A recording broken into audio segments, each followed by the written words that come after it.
just want you all to imagine a giant frozen lake in the middle of the mountains. And this lake stays frozen 365 days of the year, and it has done exactly this for at least the last 15,000 years, at the minimum. An outlet glacier. So in order to be considered an ice field to begin with, you must have at least two giant layer of ice on the very top. So folks, that would be the Dome Glacier. Now, unfortunately, we cannot see Stutfield from where we are right now, but if you are heading towards the Jasper area later today, you will have a chance of seeing that glacier just after our skywalk. So folks, this would be the backside of a lateral moraine. Now, the word moraine is a French word that stands for a pile of loose rock and dirt. Folks, that would be lateral moraine number 1. We are now driving on top of lateral moraine number 2, and in order to get down to the glacier today, we must take the steepest, non-paved, commercially used road in North America. And this road, folks, has...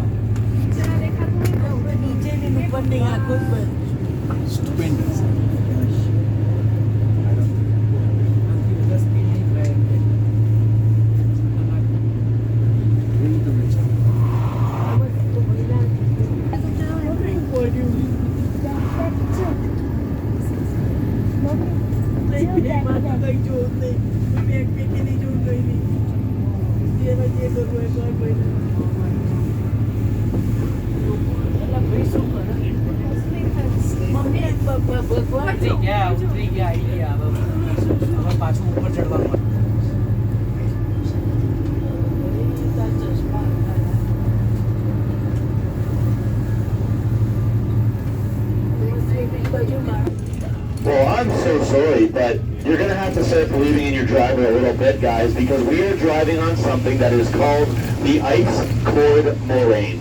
Now, as I mentioned up top, a moraine is a pile of loose rock and dirt, so that is exactly what we're driving on right here. This layer of rock and dirt goes between 2 and 3 feet thick, and it provides a nice insulation blanket for this part of the glacier, which shields it from the sun, causing it to melt at a much slower rate. Scientists who came from NASA. And what they were doing out here last summer, as well as what they will be doing in a week from now, is testing out a brand new rover to make sure that it is able to knock into this ocean core and find out if that water is able to sustain life, or if it already is. Which means we may find some aliens out there. I'm just waiting for Sigourney Weaver to pop out of the ice here somewhere, for anyone who's seen the movies. Now folks, and here in front of us we have a giant puddle that I like to call the Athabasca Tire Wash. And it does exactly as what it's labeled. It washes our tires. Now the reason we want our tires clean before we go onto the glacier is so we don't track any rocks or dirt to the ice. Now the reason for that being, we want to avoid something called the albedo effect, which means that darker colors will absorb more heat than lighter colors. So a good example of that.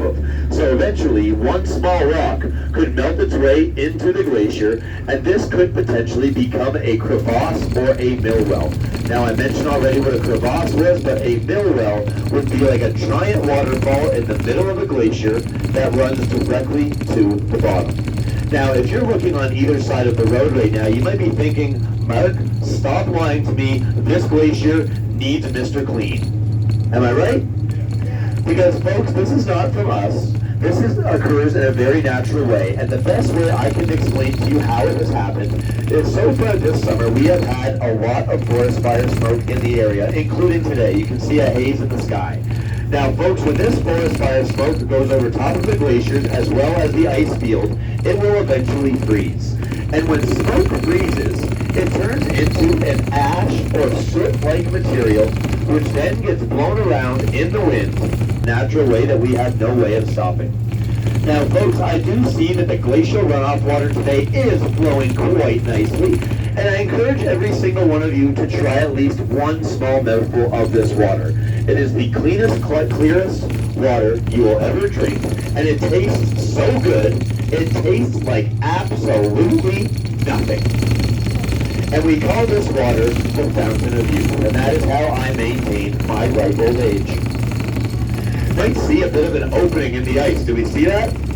So folks, right here next to us would be an active mill well. So that would be a waterfall going directly to the bottom of the glacier, and in this area, that would be going down 450 feet to the bottom. Now we are just about to reach the turnaround point here, folks, and that'll be the time where I will set you free onto the Athabasca Glacier.